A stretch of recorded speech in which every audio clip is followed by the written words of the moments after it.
Hello and আসসালামু আলাইকুম everyone. আশা করি সবাই অনেক বেশি ভালো আছো, তোমাদের দোয়া এবং ভালোবাসায় আমিও বেশ ভালো আছি, সুস্থ আছি আলহামদুলিল্লাহ। তো নতুন দিনের নতুন একটি ব্লগ ভিডিওতে তোমাদের সবাইকে ওয়েলকাম করছি। আশা করি আজকের ভিডিওটি তোমাদের অনেক বেশি ভালো লাগবে।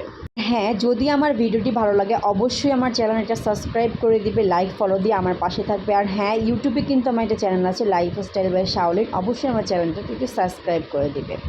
তো ভিডিওর মধ্যে চলে আসি, আমি একটু আর কি সিম্পল ওয়েতে নুডলস রান্না করতেছিলাম, কজ অনেক দিন পরে নুডলস খাবো।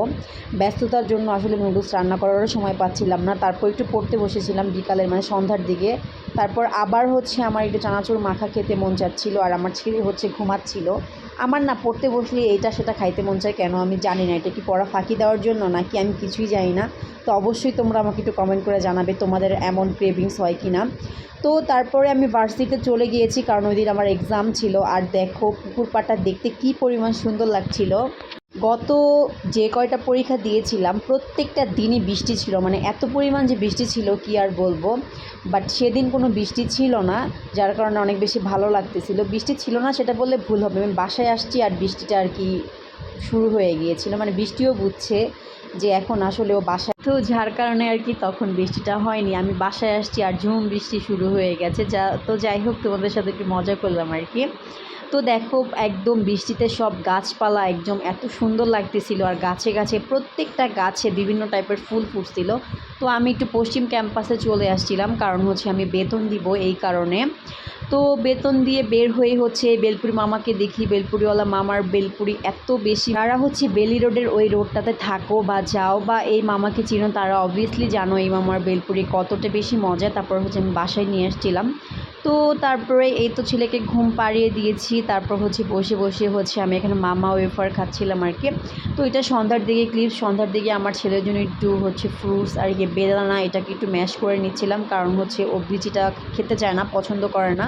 তো এটা একটু জুস করে দিচ্ছিলাম আর কি।